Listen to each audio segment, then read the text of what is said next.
Welcome once more to history's dark lullabies, a place where the soil does not keep its secrets, but whispers them in the language of bones and forgotten cities.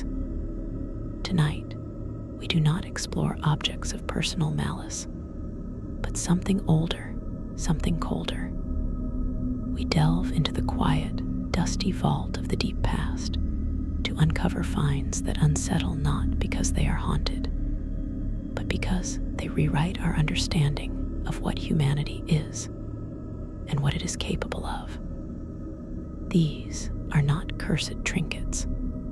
They are foundational truths excavated from the dark, and their implications echo with a silence more disturbing than any scream. Settle in and let us journey back to the very foundations of who we are.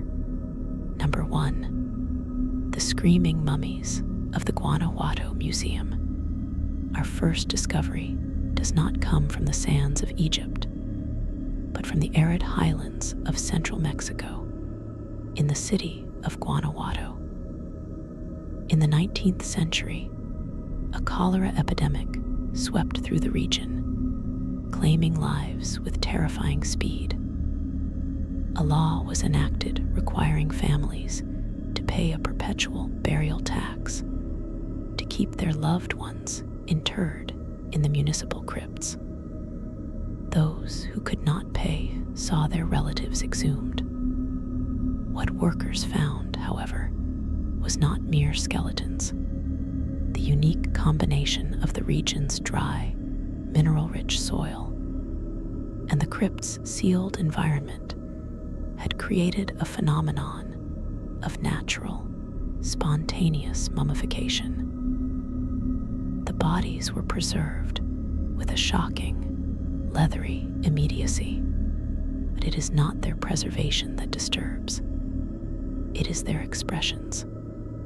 The so-called screaming mummies of Guanajuato are frozen in what appears to be pure, terminal agony.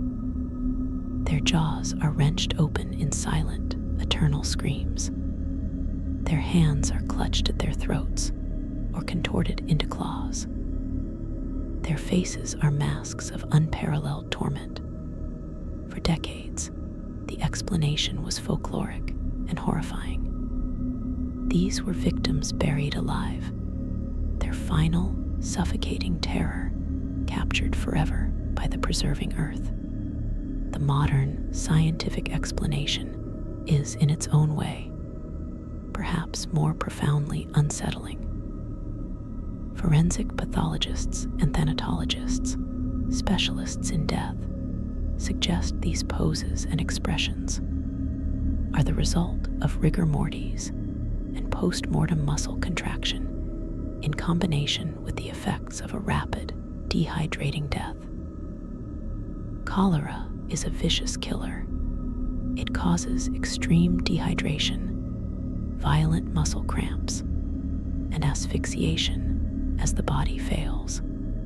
The scream is likely the recession of lips and skin from the teeth and gums as the body desiccated, combined with the natural settling of the jaw. The clawed hands are a classic carpoptal spasm from tetany, a common effect of terminal electrolyte imbalance. Yet even knowing this, the disturbance remains. Science explains the mechanism, but it cannot erase the visceral human response. These are not artfully arranged skeletons, clean symbols of mortality. They are our neighbors, our ancestors, captured at the precise, unvarnished moment of their most intimate suffering, the struggle between life and oblivion. They are a museum of raw death, not as a concept, but as a physical, twisted reality. They force us to confront the fact that the end is not always peaceful sleep. It can be a cramped, painful, and undignified struggle in the dark. They are a chorus of silenced agony, gallery of final breaths held in leathery stillness, a lullaby that is the antithesis of rest, a permanent, silent scream from the catacombs of history. Number 2. The mass grave of the sacred cenote at Chichen Itza. We journey now from the dry crypts of Mexico to the deep, still waters of the Yucatan Peninsula. Here, the great Maya city of Chichen Itza flourished. At its heart lay the sacred cenote, a vast natural sinkhole, its dark green waters a portal to the underworld, Xibalba. It was a place of worship, of sacrifice, of communion with the gods. For centuries, archaeologists dredged its depths, recovering a wealth of jade, gold, and ritual objects tossed as offerings. But the most disturbing offerings were not objects, they were people. Early dredges brought up human bones, but it was the modern, systematic archaeological work that revealed the full, chilling scale. The cenote is not just a repository for valuable gifts, it is a mass grave. The remains of over 200 individuals have been identified, with the true number likely far higher. And the demographics tell a story that chills the blood. While some were adult warriors or priests, a shocking number were children, and very young children at that. Analysis of the bones shows patterns of cut marks, consistent with ritual defleshing and dismemberment before their bodies were consigned to the water. This discovery dismantles any romantic notion of noble sacrifice. This was not a simple matter of a chosen volunteer meeting a quick spiritual end. This was the systematic, ritualized killing of the most vulnerable infants and children in vast numbers over centuries. The theological reasoning is understood. Children, in their purity, were considered the most potent messengers to the gods, perhaps to appease deities of rain and fertility during times of drought. But understanding the reason does not soften the horrific reality. The cenote's waters, once seen as mystical, become instead a dark broth of historical trauma. To contemplate it is to imagine the echoing silence of the site on a feast day, broken only by the chants of priests and the cries of the bereaved, followed by the terrible final splashes as innocence was offered to the darkness in the hope of sustaining life above. It is a testament to the absolute power of belief and the terrifying lengths to which a civilization will go to secure the favor of unseen forces. The cenote does not hold cursed treasure. It holds a sunken cathedral of despair, a waterlogged archive of sanctioned murder, its surface a perfect green mirror reflecting not the sky, but the depths of a collective cultural nightmare. Its lullaby is the sound of a single drop of water falling into an abyss, multiplied by thousands, each drop representing a life cut short in the name of faith. Number 3, the bog bodies of Northern Europe. We travel now to a different kind of watery grave, far from the sun-drenched Yucatan. In the cold, misty peat bogs of Ireland, the United Kingdom, Denmark, and Germany, the earth has yielded up some of the most intimate and haunting portraits of the ancient past. The bog bodies are not skeletons. They are individuals, preserved with startling fidelity by the unique, acidic, oxygen-poor environment of the sphagnum moss. Their skin is tanned to the consistency of leather. Their hair and fingernails remain. Their last meal is sometimes still in their stomachs. They are, in effect, time travelers, but they are travelers who met grotesque ends. Toland man, found in Denmark, lies with a gentle, sleeping expression, a leather noose still tight around his neck. Grobel man, also from Denmark, has his throat slit from ear to ear in a gaping, horrific smile. Lindo man from England was strangled, hit on the head, and his throat cut a triple kill of overkill. These are not accidents or battlefield casualties. The nature of their deaths, the ritualized violence, the evidence of binding, the careful placement in the bog speaks of sacrifice, of execution, of punishments for crimes we can only guess at. The profound disturbance of the bog bodies lies in their terrifying particularity. We are not looking at a statistical analysis of Bronze Age violence. We are looking directly into the face of Toland man, seeing the stubble on his chin, the lines on his forehead. We are looking at the carefully manicured hands of Grobel man. We know what Lindo man last ate: a charred griddle cake made from barley and wheat. These details render them not as archaeological specimens, but as people. And then we see the noose, the slit throat, the crushed skull. This juxtaposition, the mundane human details with the extreme ritualized violence, creates a cognitive dissonance that is deeply unnerving. It forces us to acknowledge that the people of the past were as complex, as individual, as real as we are, and that their world could be one of profound, sacred brutality. The bogs were not dumping grounds, they were liminal spaces, portals to the gods, and these individuals were the chosen conduits. Their deaths were, in the worldview of their society, necessary and meaningful. But from our vantage point, separated by millennia, yet connected by shared humanity, we see only the violated individual, forever frozen in the moment of their terrifying, sanctioned murder.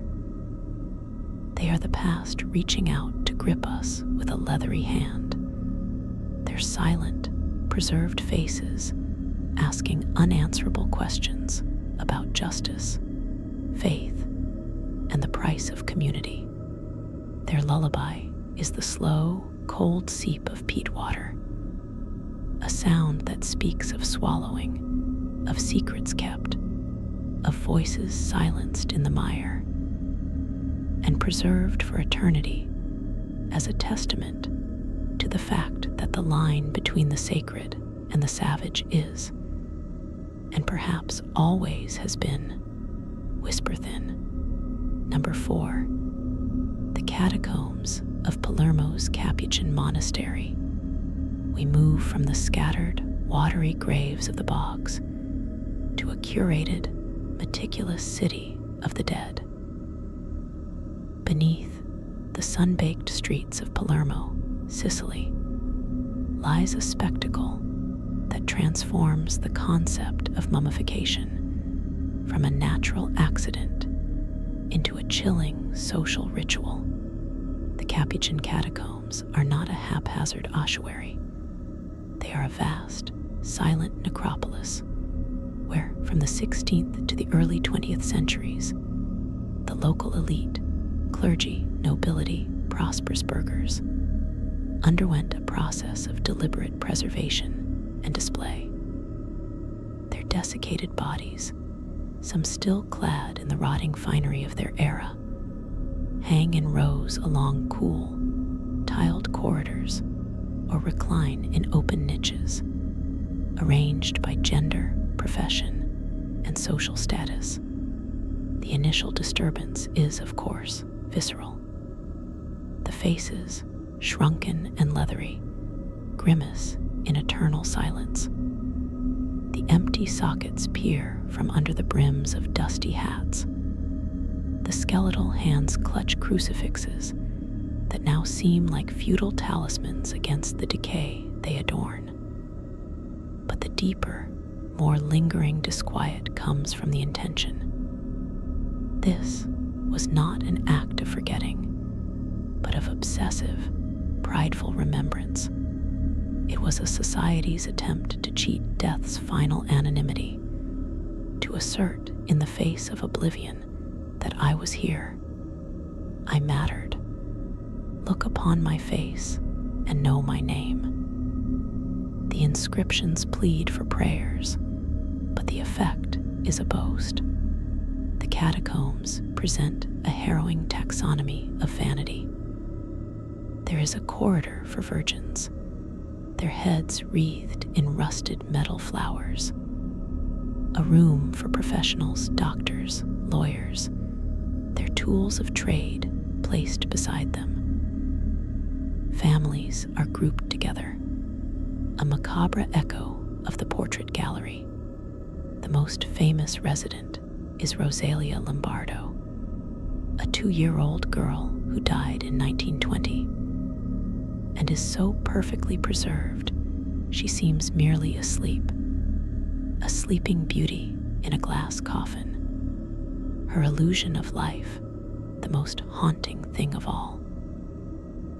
The catacombs force us to confront the uncomfortable relationship between piety and narcissism, between the desire for eternal rest and the craving for perpetual witness. They are a museum of failed mortality, a grand, crumbling monument to the human refusal to surrender to the earth. The air is thick with the dust of powdered bones and the ghosts of social climbing. Its lullaby is the sound of 100 moth-eaten silk gowns rustling in a non-existent breeze, a whispered, centuries-long argument about what it means to be remembered, and the horrifying, leathery price of that wish. Number 5. The Neolithic Shrine of the Skulls at Göbekli Tepe. We now voyage back far beyond written history to the very dawn of monumentality. On a windswept hill in southeastern Turkey, at a site called Göbekli Tepe, archaeologists uncovered not a village or a city, but a temple complex so ancient it predates Stonehenge by 6 millennia, built by hunter-gatherers before the invention of agriculture or pottery. Its massive, T-shaped limestone pillars, carved with elaborate reliefs of animals, scorpions, foxes, vultures, lions, are arranged in great stone circles. It is a place of staggering mystery and power, rewriting the story of human civilization. But within this cradle of ritual, a more specific and grisly discovery was made. Among the ruins, researchers found a trove of human skulls, but these were not simply buried. They had been modified. Deliberate, precise incisions and holes were carved into them post-mortem. Ochre paint was applied. Evidence suggests they were displayed, perhaps hung on cords, suspended from the mighty pillars or the lintels of doorways. This is the Shrine of the Skulls. The disturbance here is not one of mass death, but of deliberate, symbolic transformation. These were not victims hidden away. They were trophies or relics put on show, integrated into the very fabric of the sacred space. Implications are vast and chilling. At the very birth of organized religion and communal architecture, we find a cult of the skull. Were these the skulls of revered ancestors, their remains curated to watch over the living, to lend their wisdom or power to the rituals? Or were they the skulls of enemies, vanquished and displayed as totems of dominance, their visages a warning carved in bone? The precision of the modifications suggests deep ritual knowledge, a ceremonial technology of memory and power. Göbekli Tepe itself is an enigma, a monumental effort requiring vast coordination for a purpose we can barely grasp. The presence of these modified skulls deepens the mystery into something more sinister. It suggests that the genesis of human collective spirituality, the thing that brought us together to build the impossible, may be intimately tied to the veneration of death, the manipulation of the dead, and the architectural display of mortal remains. The lullaby of Göbekli Tepe is the wind whistling through the sockets of mounted skulls, a melody from 10,000 BC that tells us our first temples were not just houses of the spirit, but galleries of the dead, and that our urge to reach for the divine may have always been clasped in a bony hand. Number 6, the Chamber of the Nightmares in the Minoan Palace of Knossos. We turn from the stark, Stone Age mystery of Göbekli Tepe to the lush, sophisticated world of Bronze Age Crete, the Minoan civilization, famed for its vibrant art, graceful palaces, and supposed peaceful matriarchal culture. At the heart of its greatest palace, Knossos, a discovery was made that punctured this idyllic image. In a subterranean complex of storage magazines and ritual spaces, archaeologists uncovered a small, windowless chamber. Its walls were not adorned with the typical frescoes of dolphins and leaping athletes. Instead, they found a concentration of artifacts so bizarre and unnerving they coined the term the Chamber of the Nightmares. The assemblage included grotesque, terracotta figurines of humans and animals, distorted and fused in unnatural ways. There were large ceramic vessels shaped like beaked birds or snarling beasts, their mouths agape. Most chillingly, there were stacks of what appear to be ritual offering tables, stained dark, and an abundance of delicate, double-edged bronze blades known as labries, the symbolic Minoan axe, associated with both sacrifice and divine power. The room had a single, narrow entrance and a drainage channel in the floor. This was not a public shrine. This was a private, chthonic chapel for rites best performed away from the sun-drenched courtyards. The nightmares are not literal, but symbolic representations of the monstrous, the chaotic, the underworld forces that needed to be appeased or harnessed. The drainage channel suggests liquid offerings, perhaps of blood from animal or other sacrifice. The concentration of Labri's blades underscores the theme of ritual cutting, of severing. The disturbance of this chamber lies in its contradiction. It exists in the heart of a civilization celebrated for its light and beauty, a hidden dark engine room of belief. It suggests that the sophisticated Minoans, for all their apparent grace, maintained a profound and secret relationship with the terrifying aspects of their cosmology. This was a place where priests or priestesses might have conducted rites to ward off evil, to commune with deities of the underworld, or to perform apotropaic magic rituals designed to turn away harm, often by first confronting it in its most hideous forms. The chamber whispers that the vibrant, peaceful image of the Minoans is only half the story. Beneath the labyrinth, in the literal and metaphorical basement of their culture, lay a need to grapple with fear, to make pacts with the monstrous, to spill blood in the dark, to keep the light shining above.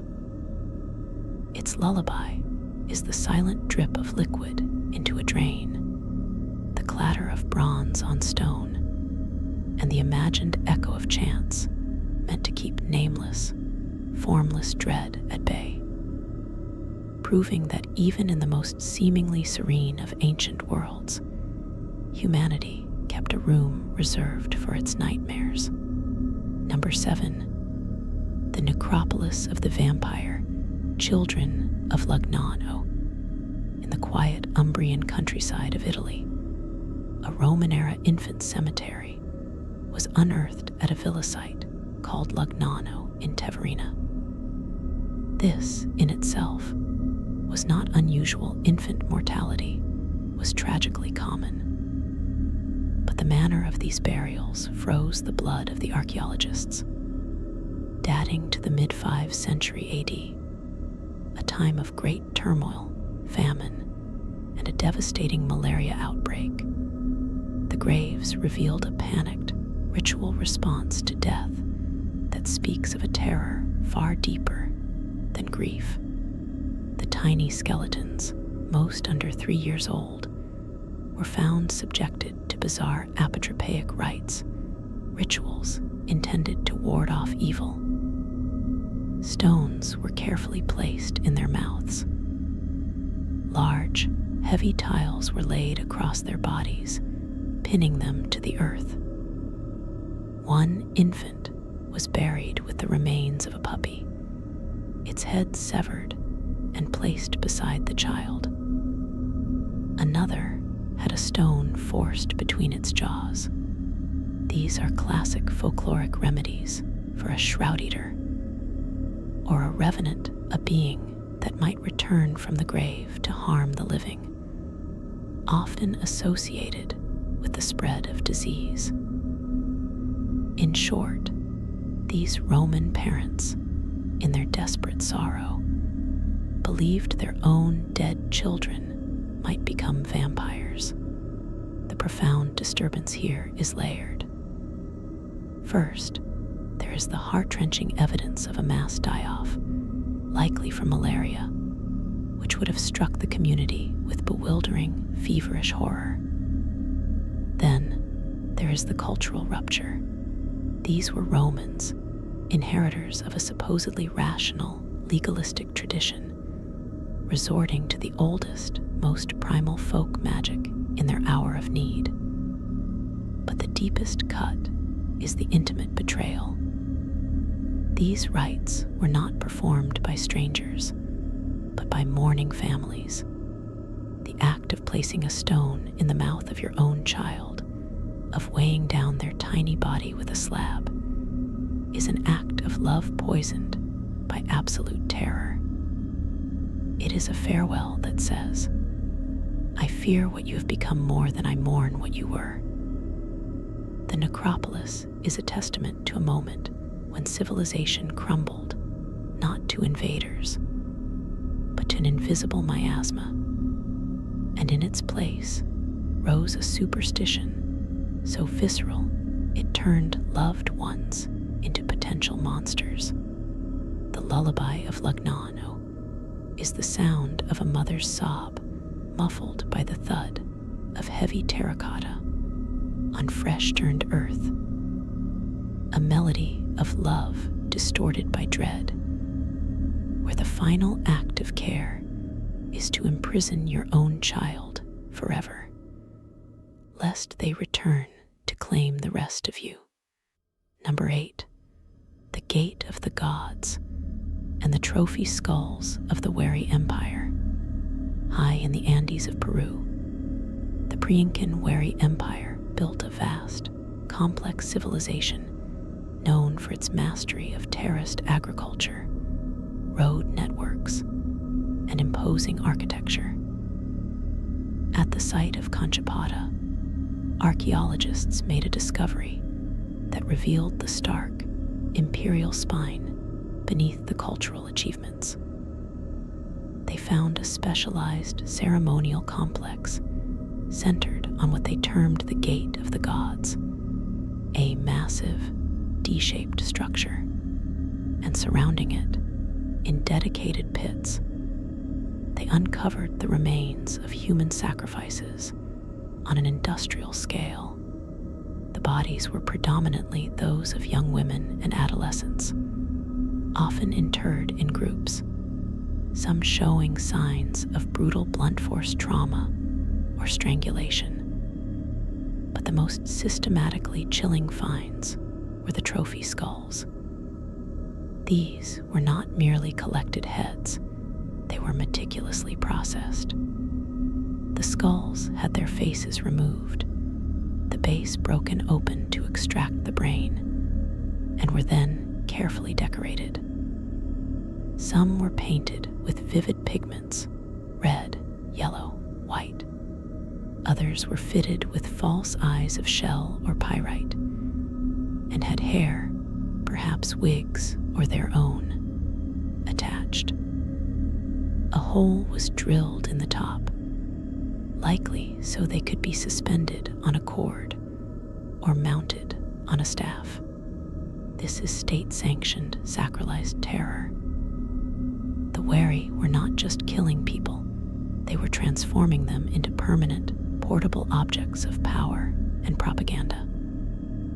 A decorated trophy skull was a symbol of Wari dominion, a testament to their god's favor, and a clear, ghastly warning to subject peoples.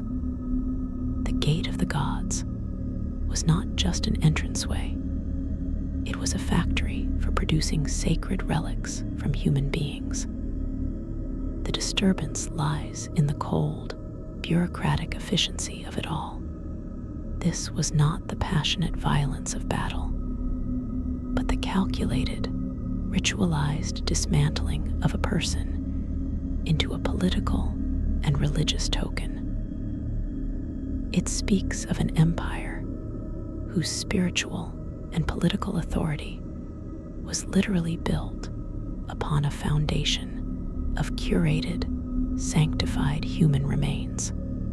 The lullaby of Conchapata is the silent, painted gaze of 100 shell-eyed skulls, swinging gently in the Andean wind, singing a song of absolute power that begins with the crack of a cranium and ends with the chill beauty of an object stripped of all identity save that of conquest. Number 9. The Ashurbanipal Corpse Library of Nimrud. We travel now to the heart of the ancient Assyrian Empire, to the city of Nimrud, ancient Kalhu.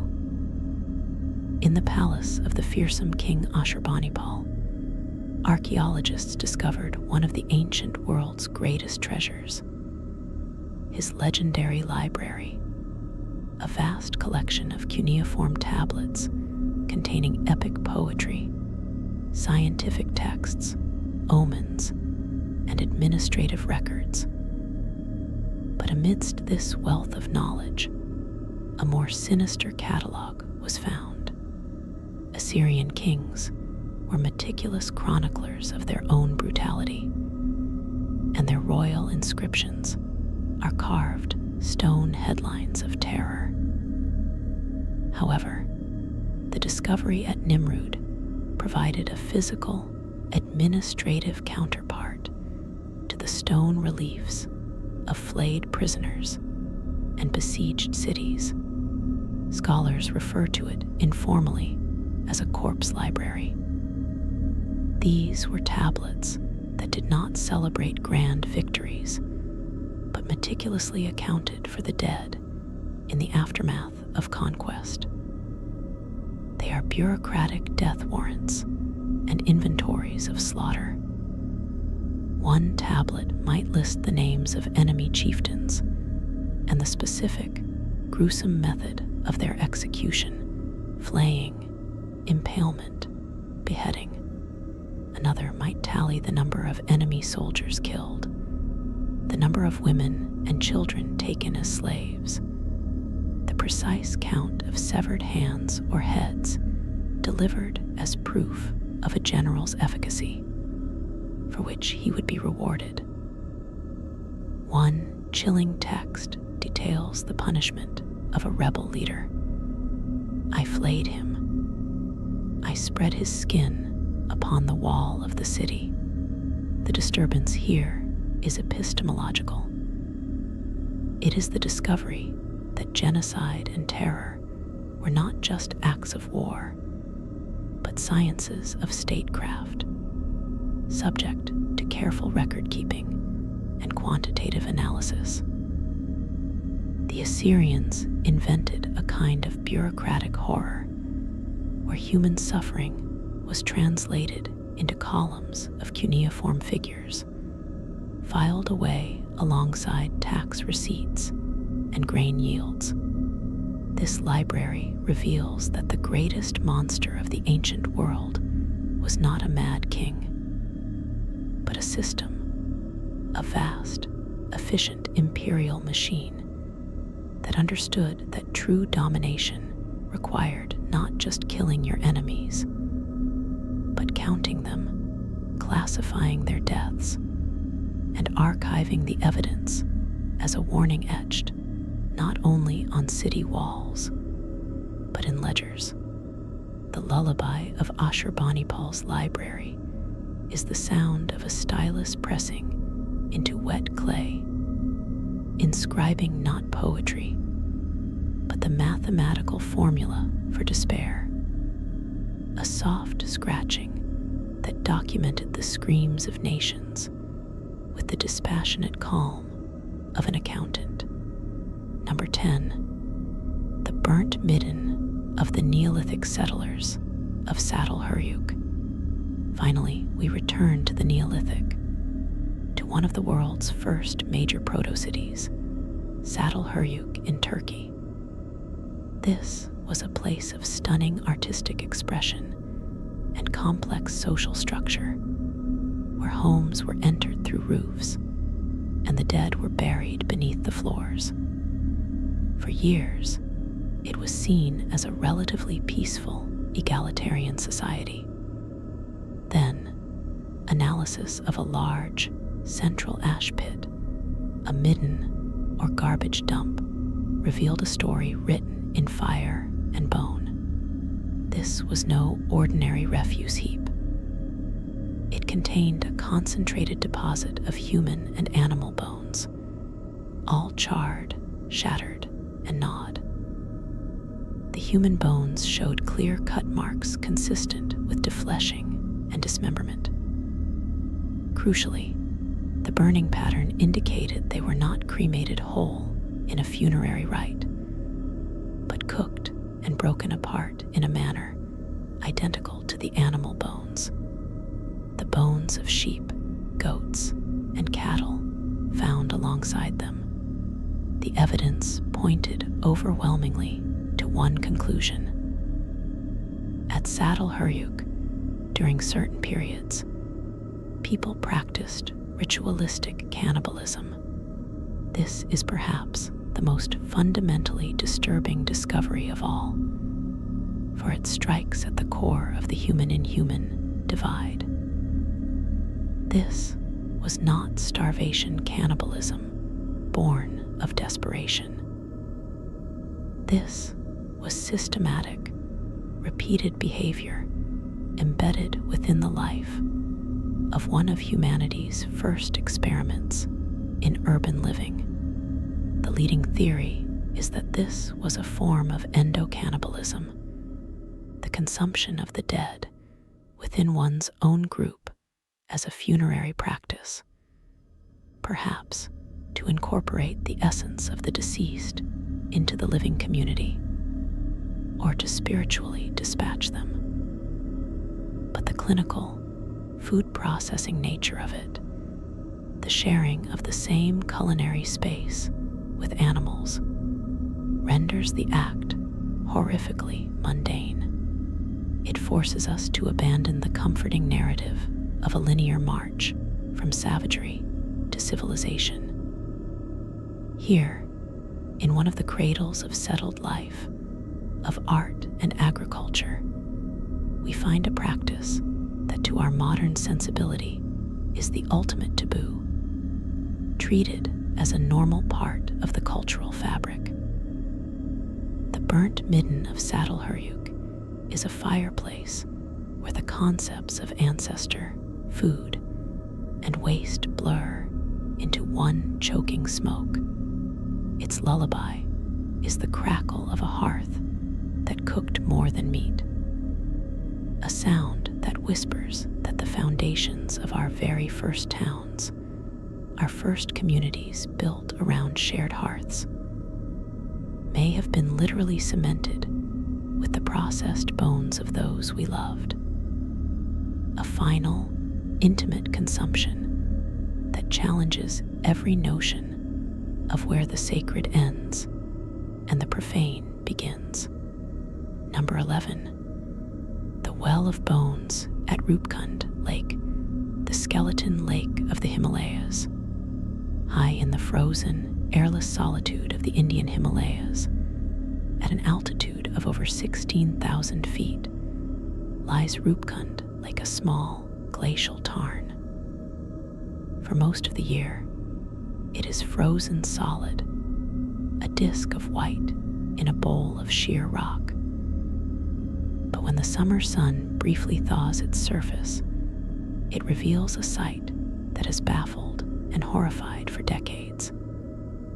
The lake bed is littered with hundreds of ancient human skeletons. They spill from the ice in a gruesome jumble, many still bearing flesh and hair, preserved by the cold. This is the Skeleton Lake. Local legend spoke of a king, a queen, and their entourage who, centuries ago, offended the mountain goddess Nanda Devi and were struck down by a furious, heavenly hail of iron. For years, science assumed it was a tragic pilgrimage group caught in a sudden, catastrophic avalanche or storm. But then, modern radiocarbon dating and genetic analysis wrote a new, more bizarre, and far more unsettling chapter. The bones were not from one event, but from two distinct periods, separated by 1,000 years. And the newer group, dating to around 1800 AD, told a strange story. They were not a homogeneous pilgrimage party, but a genetically diverse group, some from South Asia. But surprisingly, many with ancestry linking them to the Eastern Mediterranean, modern-day Greece and Crete. The disturbance of Rupkund is not merely the scale of death, but its profound mystery and isolation. What were these disparate people doing in this lethally remote, high-altitude pass, so far from their homelands? Were they mercenaries, travelers on a lost Silk Road route, followers of some obscure, pan-regional cult drawn to the mountain's power? The Hail of Iron legend gained a chilling plausibility when forensic analysis showed many of the skulls had short, deep fractures, consistent with impact from round, fist-sized objects, not weapons, but possibly large hailstones, the kind generated by the freak supercell storms the Himalayas can unleash. Imagine the scene. A diverse caravan, trudging across the roof of the world, is suddenly pummeled by a barrage of ice stones the size of cricket balls, with no shelter, nowhere to run on the exposed slopes. The lake became their accidental mass grave, but the older skeletons whisper of an earlier, identical tragedy in the same exact spot. The lake, then, is not just a grave, it is a trap, a geographical focal point for disaster, repeating across millennia. It is a sink for human destiny, collecting the lost and the daring from across continents and centuries, freezing them in a silent, tangled congress of the dead. Its lullaby is the howl of the wind through that high pass, a sound that carries the confusion of a dozen languages dissolving into screams, then silence, then the eternal, slow creep of glacial ice over a brotherhood of bones that never knew each other in life. Number 12, the burial of the shaman at Hilazan Cave. We journey back, far back, to the very dawn of ritual, to the Natufian culture of the Levant, some 12,000 years ago, on the cusp of the agricultural revolution. In a small cave site called Hilazan, archaeologists uncovered a grave that would redefine our understanding of prehistoric spirituality. This was not a simple burial. It was the interment of a person, likely a woman, and likely a shaman, that was so elaborate, so laden with symbolic care.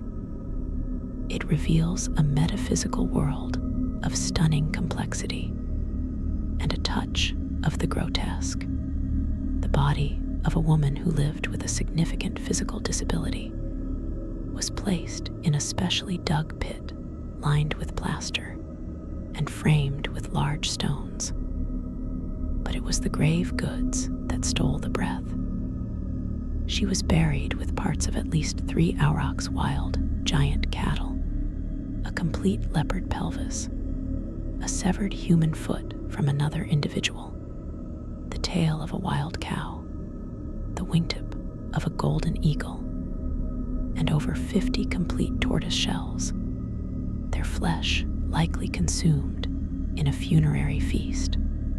The body itself was arranged in a strange, almost fetal position, pinned down by the horns of the aurochs.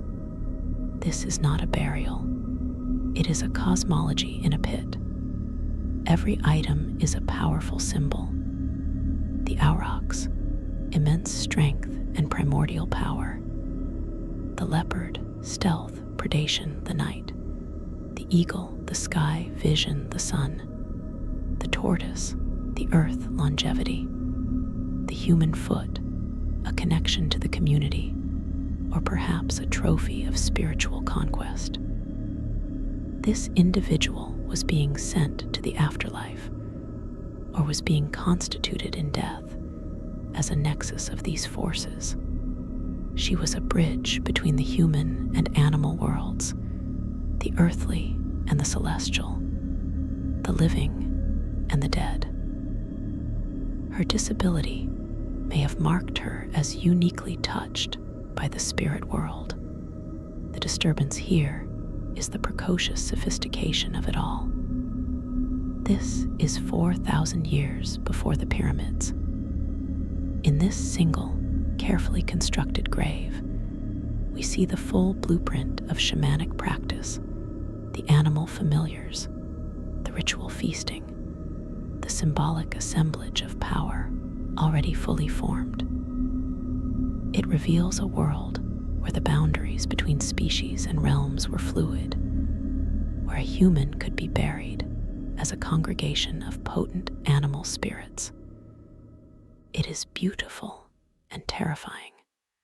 The lullaby of Hilazan Taktit is the rustle of tortoise shells in a dark cave, the silent presence of watching animal powers, and the profound realization that the human quest to navigate the unseen may be our oldest, most deeply buried instinct, entombed with a woman who could walk in dreams, now sleeping surrounded by the physical anchors of her vast spiritual territory. Number 13, the caves of forgetfulness, the labyrinthine ossuaries of Paris.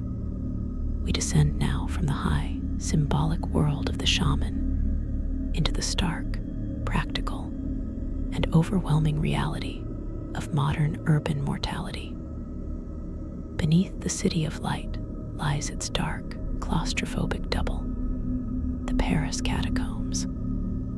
While a small section is a tourist curiosity, the full extent is a seemingly endless, anarchic labyrinth of tunnels, quarries, and chambers, holding the remains of an estimated 6 to 7 million Parisians. In the late 18th and early 19th centuries, as the city's cemeteries overflowed, becoming sources of disease and putrid miasma, a grim solution was enacted.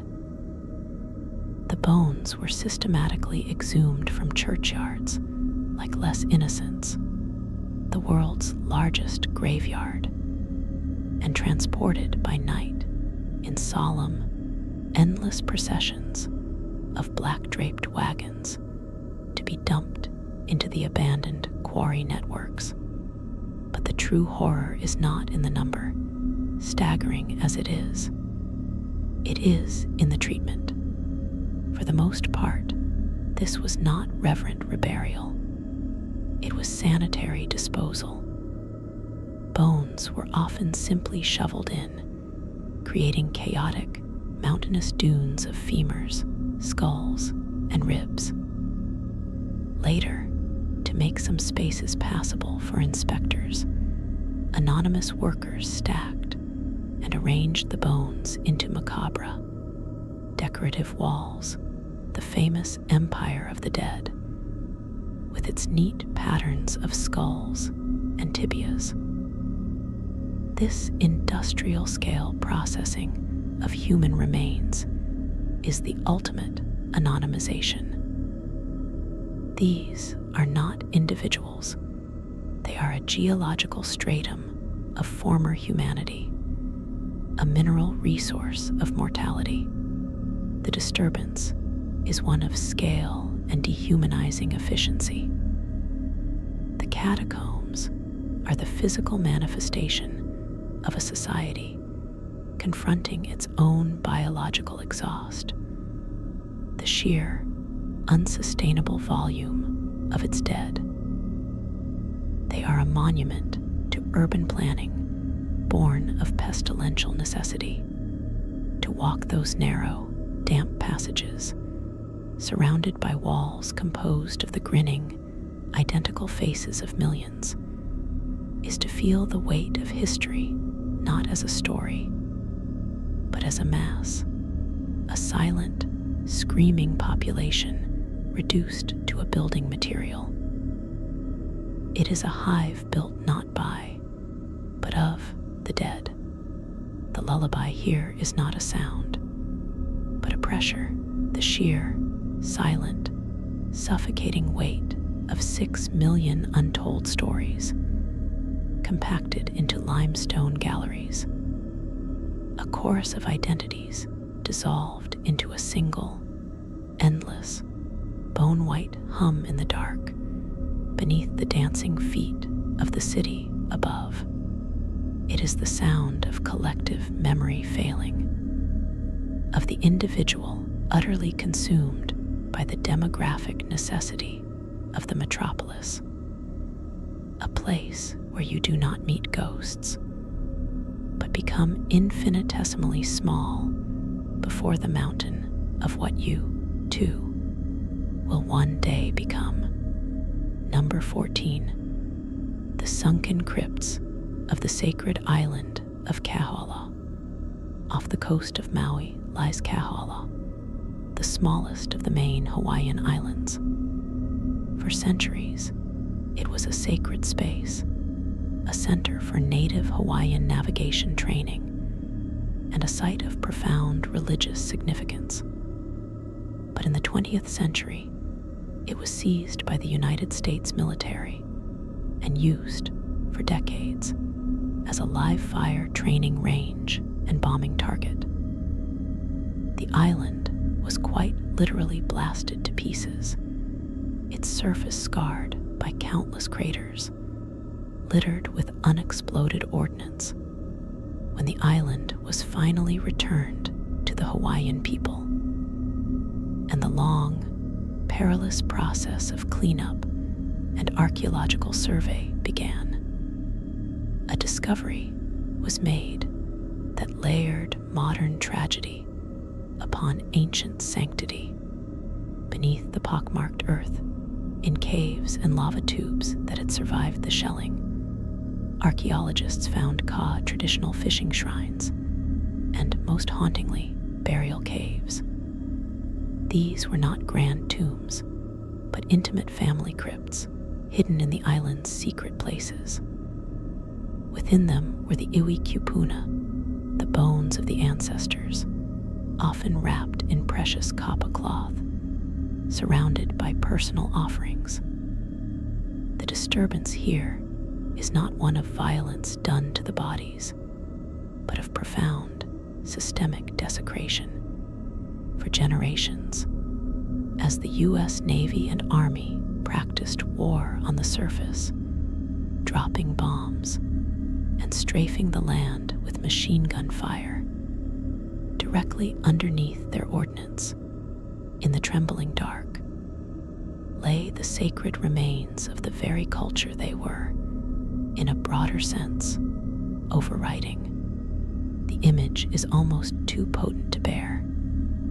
The concussion of a 500-pound bomb detonating on the surface, the shockwave traveling through the volcanic rock, shuddering the bones of a kupuna who had been laid to rest with prayers and songs centuries before. It represents the ultimate collision of worlds, the ancient, spiritual, and connected versus the modern, mechanistic, and obliterating. The crypts of Kahala are not archaeological sites in the traditional sense. They are wounds. They are evidence of a cultural psyche being physically bombarded into submission. With the most intimate, sacred spaces of the past literally underlying the target practice for war. Their lullaby is the opposite of sound. It is the vacuum left by an explosion, a silence that is not peace, but annihilation, followed by the faint, settling rain of soil and shrapnel upon stone that holds the memory of a people's connection to land, sea, and sky. A connection now fractured by the thunder of practiced destruction from above. Number 15. The Tower of Silence, Infant Burials of Carthage. We voyage to the ancient Phoenician city of Carthage, a powerhouse of Mediterranean trade and Rome's most formidable rival. The Greeks and Romans levied a horrific accusation against the Carthaginians for centuries, that they practiced child sacrifice to their god Baal Hammon and goddess Tanit. For a long time, modern scholars dismissed this as propaganda, wartime slander. Then, archaeology began to speak from the Tophet. The Tophet was a sacred precinct separate from the city's main cemeteries. Within it archaeologists have unearthed thousands of small, urn-like vessels. The initial, hopeful interpretation was that these were burial urns for children who had died naturally, a poignant nursery of the afterlife. But the scale was wrong. The numbers were far too great to represent normal infant mortality. Then came the meticulous analysis. The urns contained the cremated remains of children, mostly newborns, but some up to the age of 5. Mixed in with their charred bones were the bones of lambs and young goats, also cremated. The inscriptions on accompanying stone markers were chillingly uniform. They were vows, ex votos, offered to Tanit and Baal. They did not express grief, but fulfillment. It was vowed, they say. It was offered. The evidence points, inescapably, to the reality of the practice. This was not sporadic, desperate sacrifice in times of crisis, but a regular, institutionalized element of Carthaginian state religion, likely practiced by the elite to secure divine favor for commercial ventures, military campaigns, or political power. The disturbance is in the chilling normality of it. The Tophet is not a hidden charnel house. It is a neatly organized, sanctified archive of fulfilled contracts with the divine, written in the bones of the most innocent. It presents a society where the highest form of piety, the ultimate guarantee of success, was the ritualized murder of one's own child. The act is framed not as a crime, but as a sacred transaction. This shatters our ability to neatly categorize ancient civilizations as advanced or barbaric. Here was a society with sophisticated law, art, and naval technology, whose bedrock of belief required the periodic, sanctioned burning of bobbies. The lullaby of the Tophet is the crackle of a perpetual sacred fire, the soft click of tiny calcined bones settling in a ceramic jar, and the silent, collective agreement of a powerful civilization that this was the price of the future, a price paid in the currency of breath that had barely begun. Number 16, the Black Room of the Winchester Mystery House. We step from the deep past into a more recent, but no less psychologically dense, form of disturbance.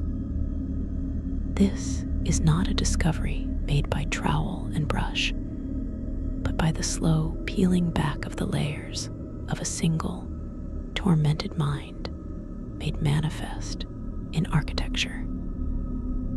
The Winchester Mystery House in San Jose, California, is a vast, sprawling Victorian mansion of bizarre, irrational design.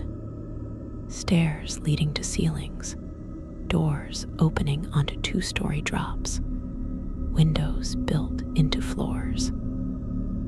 It was the lifelong project of Sarah Winchester, heir to the Winchester rifle fortune, who was reportedly told by a spiritualist that she must continuously build to house and confuse the spirits of those killed by Winchester rifles, or they would claim her.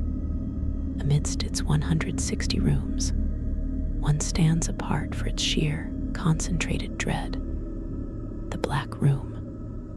Unlike the rest of the house's often ornate, if illogical, decoration, this room was left deliberately and starkly unfinished. Its walls are the raw, black tar paper used as sheathing beneath the exterior siding.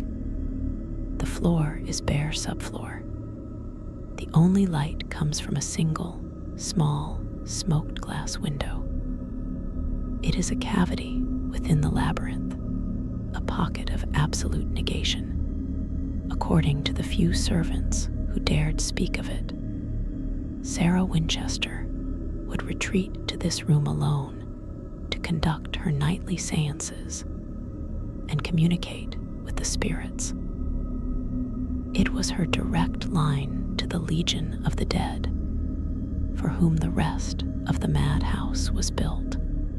The disturbance of the Black Room is its purposeful antinature. It is not a place for the living. It is an antechamber for the dead, a sensory deprivation chamber designed to strip away the material world and facilitate contact with the formless. The black walls absorb light and sound. The lack of finish implies a space that is not a room, but a conduit. In this space, a grieving, guilty, and immensely wealthy woman, a woman whose fortune literally sprang from mechanized death, attempted to negotiate with an endless, invisible army of the slain. The entire house is a monument to superstition and anxiety, but the Black Room is its screaming, silent heart. It is the void around which the chaotic architecture spirals. Its lullaby is the sound of a lone woman's whispers in perfect blackness, a dialogue with countless imagined voices of the victims of the American frontier, a conversation that fueled 50 cents worth of construction for decades, building a mansion not for pleasure, but as a frantic, physical ransom paid to the ghosts of progress, with one dark, empty room reserved as the toll booth between the worlds. Number 17, the forbidden city of the Derinkuyu underground metropolis, in the windswept heart of Cappadocia, Turkey. A man renovating his home in 1963 knocked down a wall and discovered a passageway. That passage led to another and another, until it became clear he had stumbled not upon a cellar, but upon a throat leading into the belly of the earth. This was Derinkuyu, an ancient, multi-level underground city carved from soft volcanic tuff, capable of housing an estimated 20,000 people, along with their livestock, food stores, wine presses, chapels, schools, and communal kitchens. It plunges over 200 feet into the earth, a labyrinth of sheer survival. The initial awe at its scale gives way to a deeper, claustrophobic unease. Derinkuyu is not a city in the traditional sense. It is a refuge, a bunker. Its existence is a permanent testament to a state of perpetual, generational fear. The massive, circular stone doors, wheels of rock that could be rolled shut from the inside, sealing each level independently, speak not of community, but of siege. The air shafts, ingeniously disguised on the surface, whisper of a people who learned to breathe without being seen. The disturbance here is the totality of the retreat. This was not a temporary hiding place. This was an entire civilization turned inward, down, away from the sun. For centuries, the inhabitants of Cappadocia lived with the knowledge that at any moment they might have to abandon the world of light and vanish into this stone termite mound for months or years at a time, fleeing Persians, Romans, Arabs, Mongols, to walk its narrow, sloping passages is to feel the weight of that collective anxiety pressed into the very walls. The air is still, cool, and smells of ancient dust and trapped time. It is a monument to paranoia made manifest in breathtaking engineering. It whispers that the height of human ingenuity is often born not from aspiration, but from terror. Its lullaby is the sound of absolute silence in a stone womb, the muffled thud of a rolling stone door sealing out the world, and the slow, shared breath of thousands waiting in the dark for a danger above to pass, a danger that always, inevitably, returned. It is the song of a species that learned to dream of safety, not in towers reaching for heaven, but in tunnels burrowing away from history itself. Number 18, the tomb of the sunken skulls, the maritime midden of St. Helena, on the remote, bleak island of St. Helena in the South Atlantic, later Napoleon's prison. A team excavating a drainage ditch in the 1990s uncovered a dense, tangled mat of bones. This was not a formal cemetery. It was a refuse pit, a midden from the early days of the island's use as a reprovisioning stop for the East India Company's slave ships in the 17th and 18th centuries.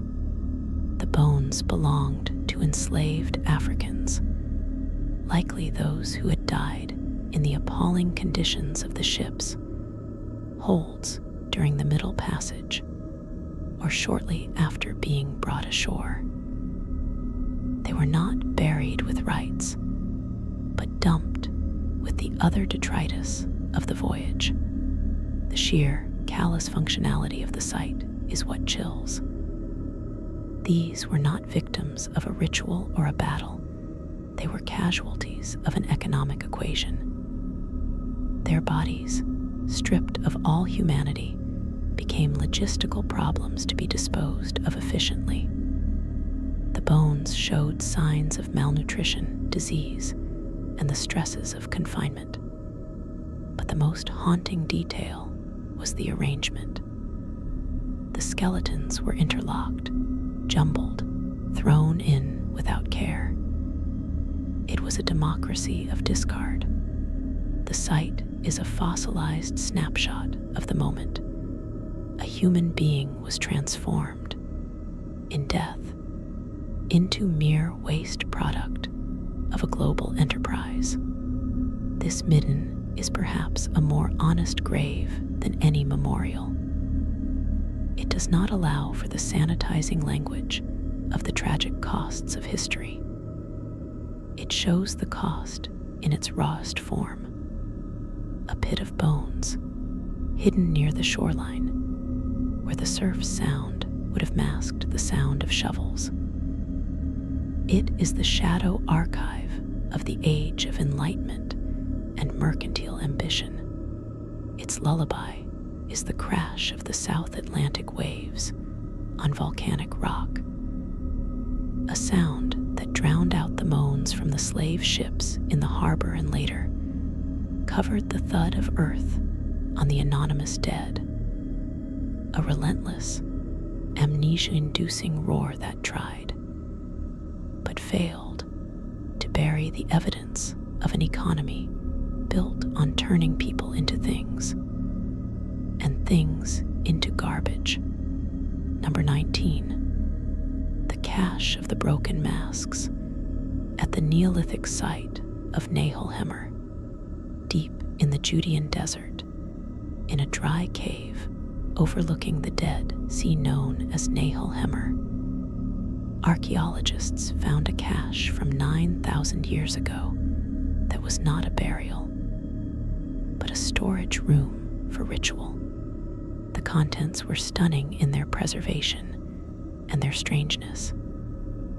Intricately woven baskets, rare seashells, beads, and lumps of what was once the world's oldest known glue.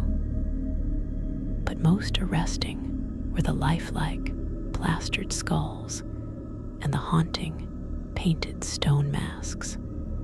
These masks, carved from soft limestone, are not like later Greek theater masks. They are small, meant to be worn on the face, with piercing, drilled eyes and grim, slitted mouths. Some bear traces of vibrant paint, stripes of green and red. They are utterly, profoundly alien. They were found carefully stored alongside the plastered skulls, which represented ancestors, suggesting they were used in ceremonies by the living, perhaps to channel spirits, deities, or the identities of the honored dead.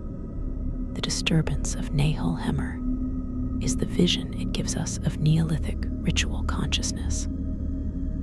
This was not a vague, shamanic trance. It was a formalized, material technology of transformation. The masks were tools for stepping out of one's own identity and into another, older, more powerful one. To wear one was to cease to be human and become a vessel. The cave, a dry, hidden vault, was a literal closet of identities, a wardrobe of sacred, potent otherness. When not in use, these portals to the spirit world were tucked away in the dark, waiting. The masks are not representations of gods, they are interfaces. To look into the empty eyes of a Nahal Hemmer mask is not to see art. It is to feel the cold suction of a vacuum where a personality should be.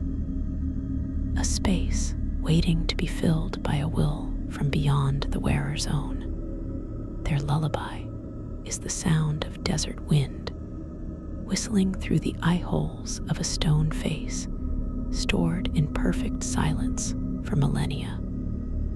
A melody of invitation and possession. A reminder that the first faces we made for ourselves were not our own, and that the oldest rituals involved the deliberate, terrifying surrender of the self. Number 20. The Well of the Weeping Women, the Psychiatric Asylum Middens. Our final stop is not in the distant past, but in the recent, shuttered institutions of the 19th and early 20th centuries. On the grounds of many former psychiatric asylums across Europe and America, archaeological surveys have uncovered their own distinct kind of midden. The institutional refuse pits. These are not filled with grand artifacts, but with the shattered detritus of daily life and treatment.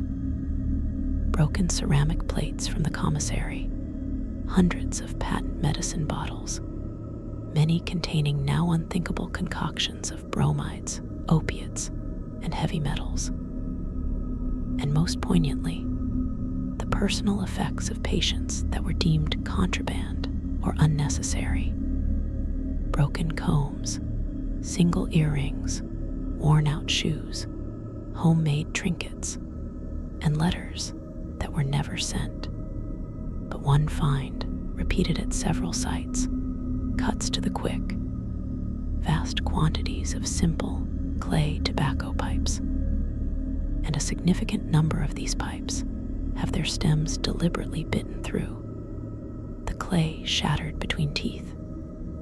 Forensic analysis of tooth marks confirms this was done by the patients, not by accident. This is the Well of the Weeping Women, a silent, archaeological testament to anxiety, frustration, and unbearable inner tension, given one of the few physical outlets available.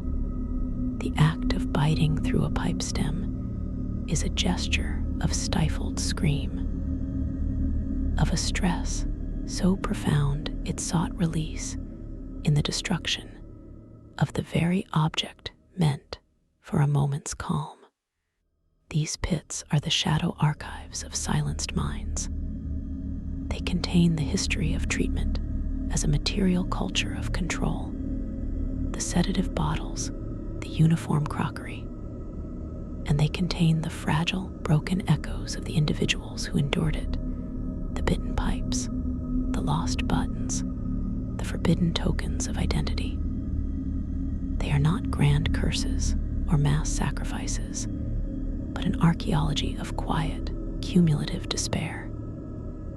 The disturbance is in the mundane, aggregate horror. Each bitten pipe represents 1,000 internal storms with no release, a scream absorbed by clay instead of air.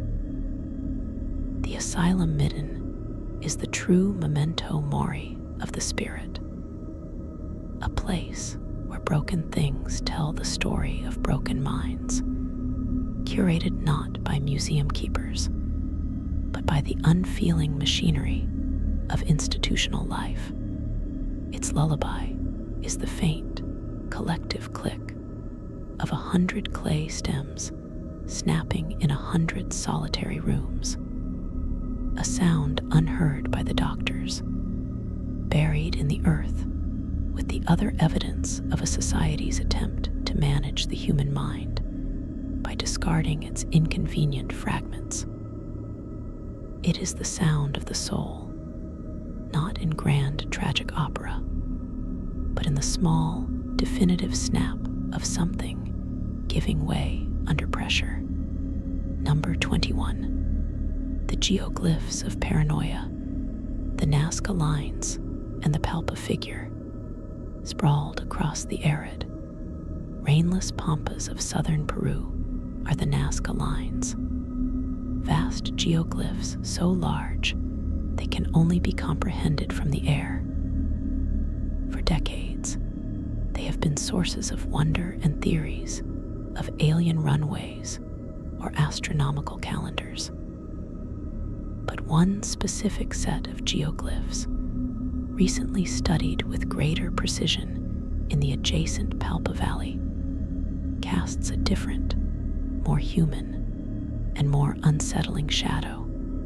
While many Nazca figures are of animals or clean geometric lines, the Palpa Hills are adorned with dozens of giant, stylized human figures.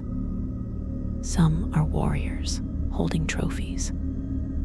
Others are more enigmatic, but their posture is what disturbs.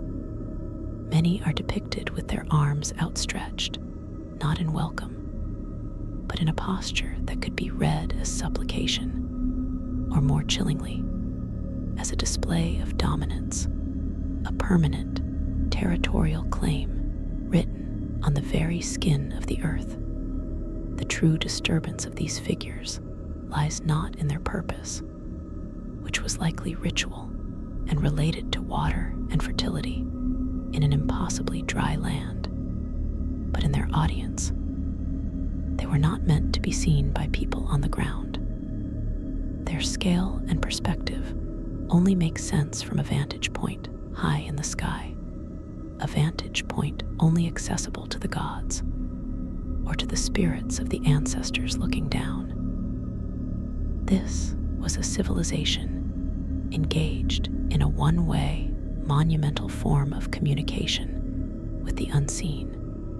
They spent immense, generations-long effort scraping the dark desert pavement to reveal the lighter subsoil, creating messages for watchers who gave no reply.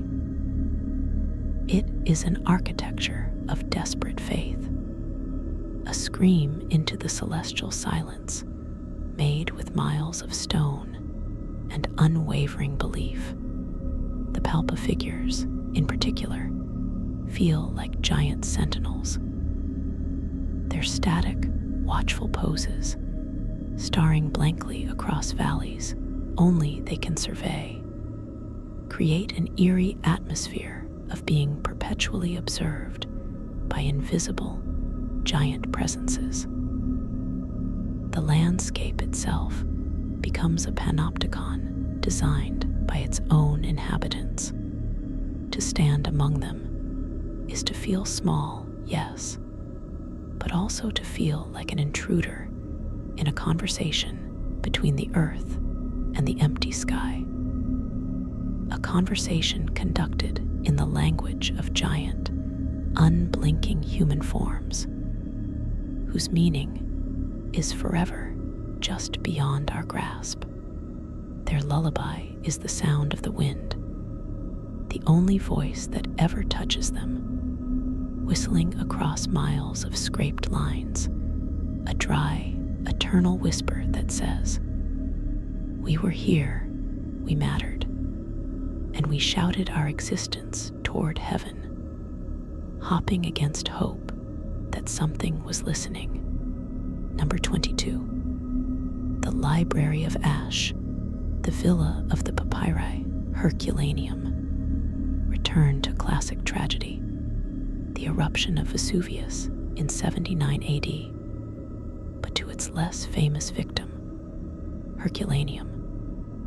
While Pompeii was buried in falling pumice, Herculaneum was hit by a pyroclastic surge, a superheated, toxic avalanche of gas and ash that instantly carbonized everything in its path. In a seafront villa believed to belong to Julius Caesar's father-in-law, this surge encountered a magnificent library. The scrolls, hundreds of them made of papyrus, were not burned. They were cooked. The intense heat carbonized them instantly, turning them into blocks of brittle, blackened organic material, like logs in a metaphysical fireplace. For centuries, they were considered lost, these lumps of coal. But they held a secret. Inside each carbonized log was a perfect, fossilized impression of the scroll it once was. Its layers fused, but its text, the ink, was carbon-based too, potentially still readable, trapped like a ghost in the hardened ash. This is the Library of Ash. The disturbance here is one of suspended, tantalizing loss. It is a library of ghosts, a collection of voices from the heart of Roman Epicurean philosophy, poetry, and lost histories, forever on the cusp of being heard, but forever silenced by their own preservation. The volcanic surge did not destroy knowledge. It placed it in the ultimate vault, a safe from which it is agonizingly difficult to retrieve.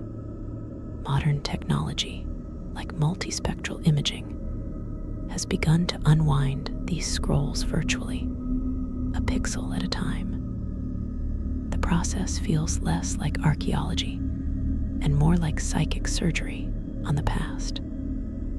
Each fragment deciphered is a miracle.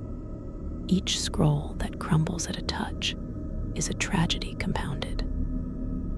The library represents the razor's edge between total loss and miraculous recovery.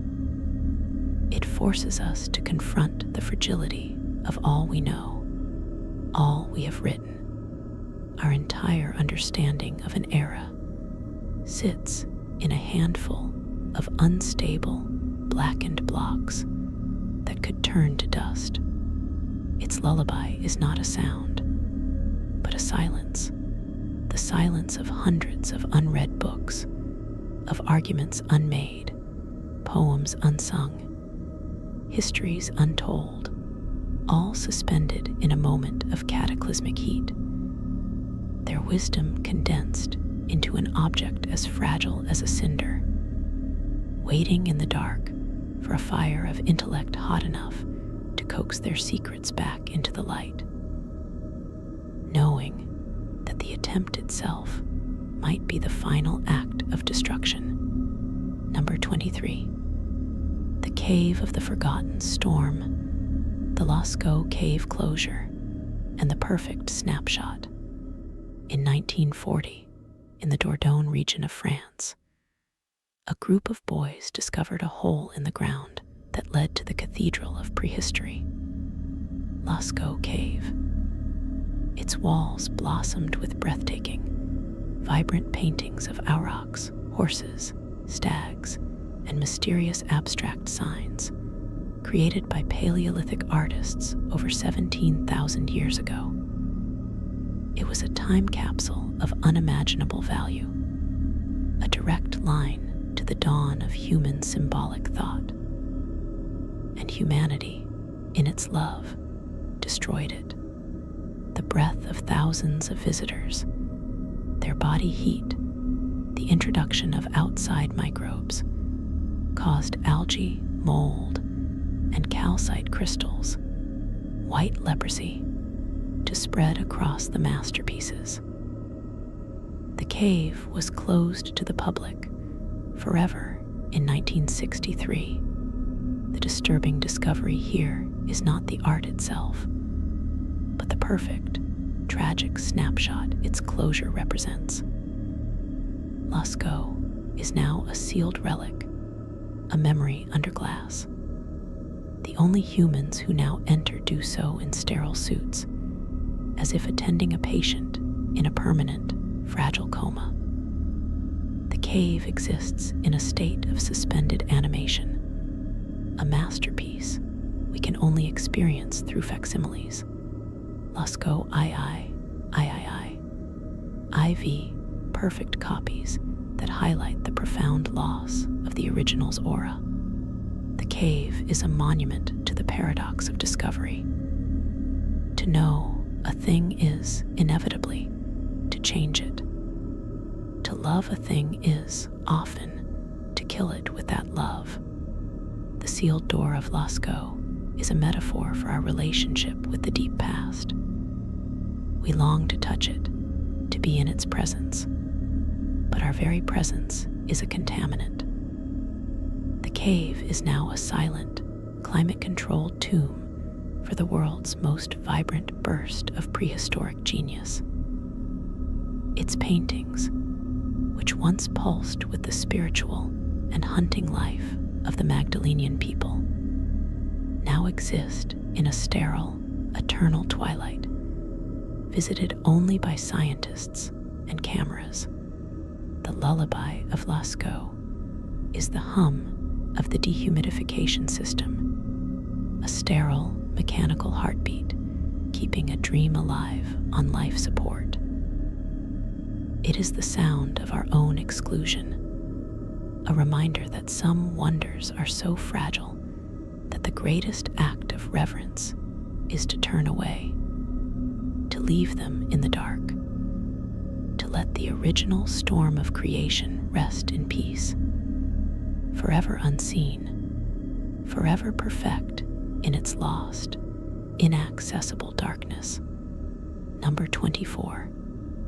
The dust of Srebrenica, the calculus of erasure in the secondary mass graves. To speak of the rolling, green hills of eastern Bosnia is to speak of a landscape that has absorbed a sound too large for history to easily hold. Following the genocide at Srebrenica in the summer of 1995, the world slowly learned the horrific arithmetic.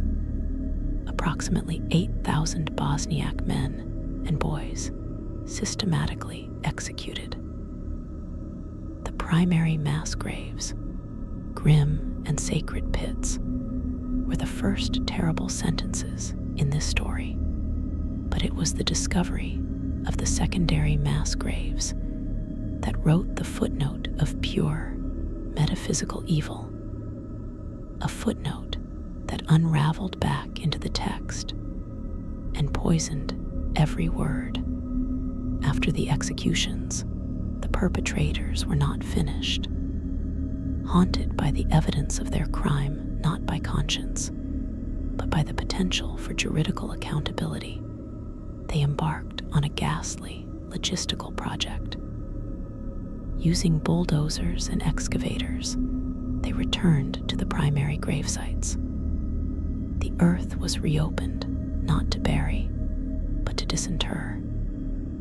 The decomposing bodies, the tender, broken covenants of community, were not treated as remains, but as contraband.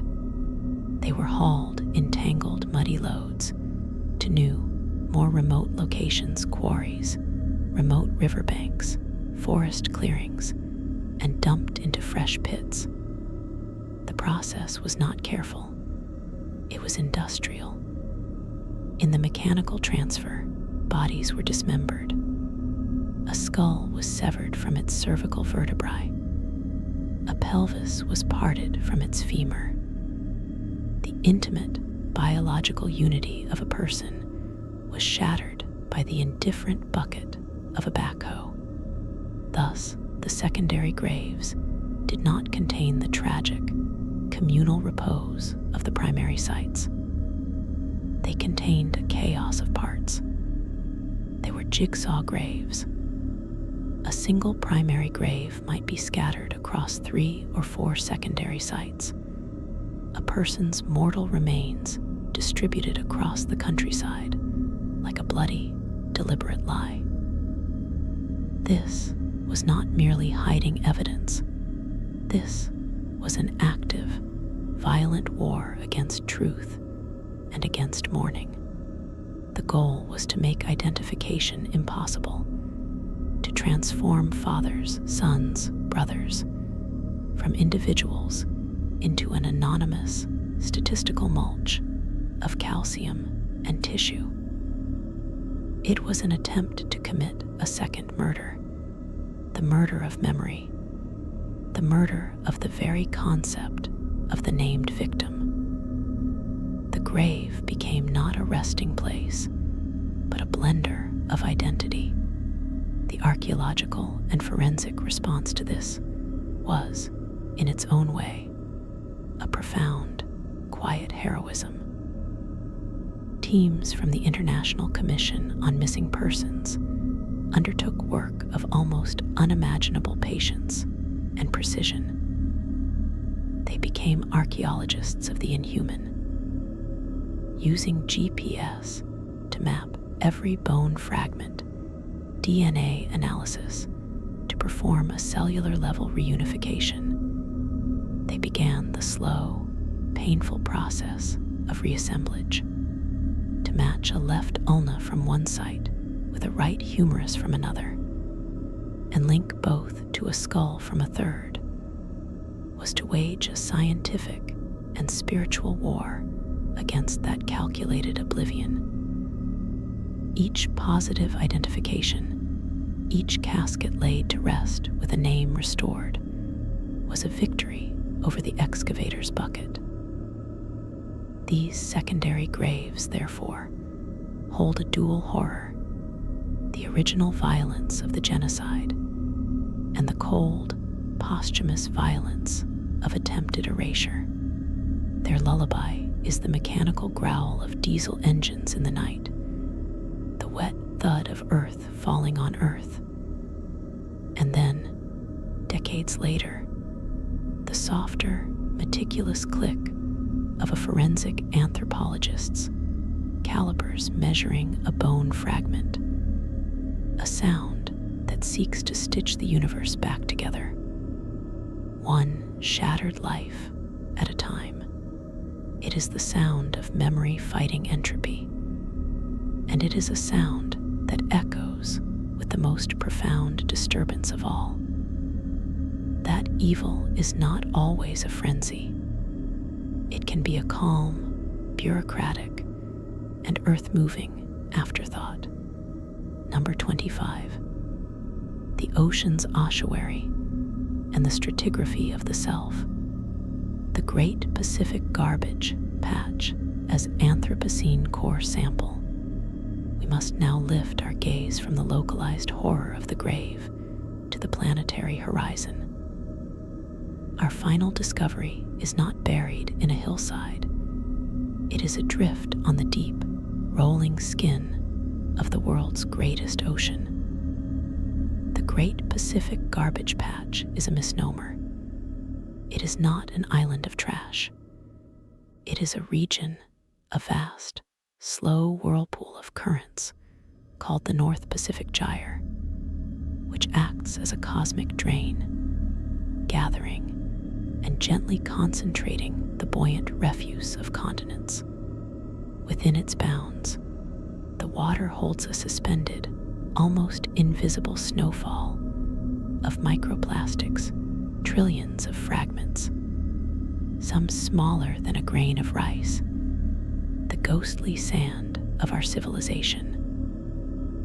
Larger items, fishing nets, buoys, bottles, containers, drift like the ruined monuments of a drowned, careless world.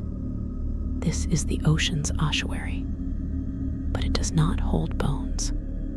It holds the solidified ghosts of our convenience. An ossuary is a receptacle for the mineral remains of the dead, a place where the enduring part of the body is collected. Plastic is our culture's enduring mineral. It is the skeleton of our consumption, and it is here, in the quiet, blue desert of the open ocean, that these skeletons have gathered in a silent, sprawling congregation for the archaeologist of the distant future, be it a human scholar in a climate-controlled dome or an intelligence we cannot conceive. This will not be a site to be excavated with a trowel. It will be a stratigraphic layer. They will core into deep-sea sediments, into ancient coral, into the lithified remains of the Anthropocene epoch, and they will find this plastic. They will find it intertwined with the fossilized calcium carbonate of creatures that ingested it.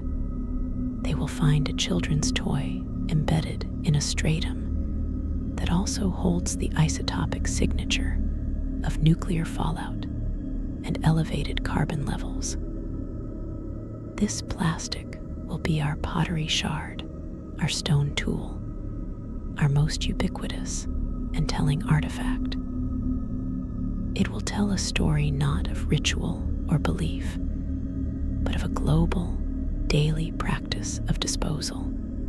It will speak of a species that mastered organic chemistry to create a substance of eternal utility, and then used it primarily for the momentary containment of a beverage or the transport of groceries. The profound, creeping disturbance of the garbage patch is that it is an active archaeological site. We are not discovering it, we are creating it in real time with every decision we make. It is the future, history being written in the present tense with a pen made of polymer. It forces us to see ourselves not as the excavators, but as the buried civilization.